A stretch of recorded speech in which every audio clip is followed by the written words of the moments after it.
Lorsque vous avez terminé avec l'outil création, il vous reste ici l'outil format. Cliquez sur format et d'autres options seront encore possibles pour votre Smart Art. Par exemple, vous avez ici la possibilité d'ajouter des formes, comme nous l'avons vu sur la vidéo précédente.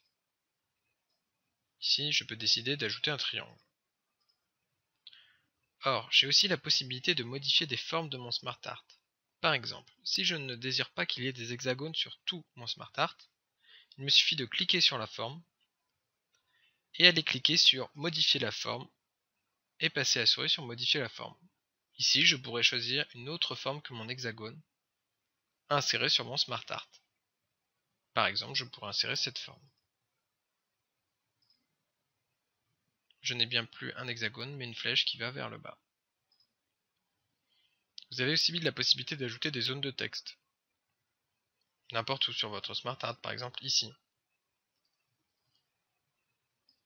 Et de mettre un texte.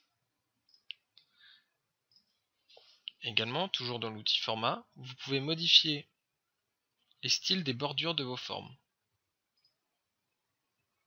Ou les styles des intérieurs. Par exemple, si nous déplaçons ici et ici, nous pouvons modifier comme bon nous semble l'ensemble des formes de notre Smart Art.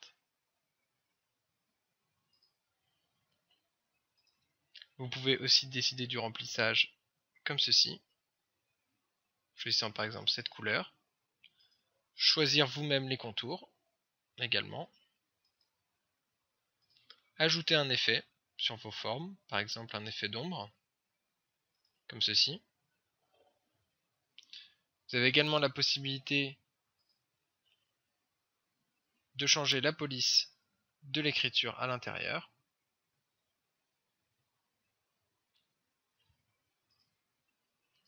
La couleur de remplissage du texte, les contours du texte et les effets du texte. Si on souhaite par exemple une réflexion du texte, comme ceci.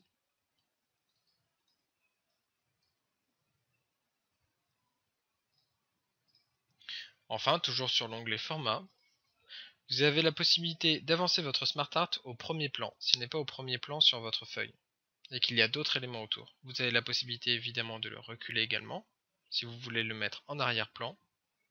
Vous avez également ici l'onglet Volet Sélection.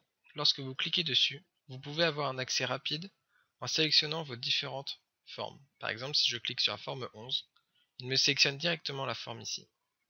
La forme 9 est ici, la forme 15 est ici, la zone de texte que j'avais enregistrée tout à l'heure est à gauche, etc. Le triangle isocèle que j'ai mis à gauche aussi. Vous avez aussi la possibilité d'effectuer une rotation à votre Smart Art, comme ceci, comme cela, ou enfin de le rogner. Vous pouvez baisser la hauteur de la forme et baisser la largeur de la forme.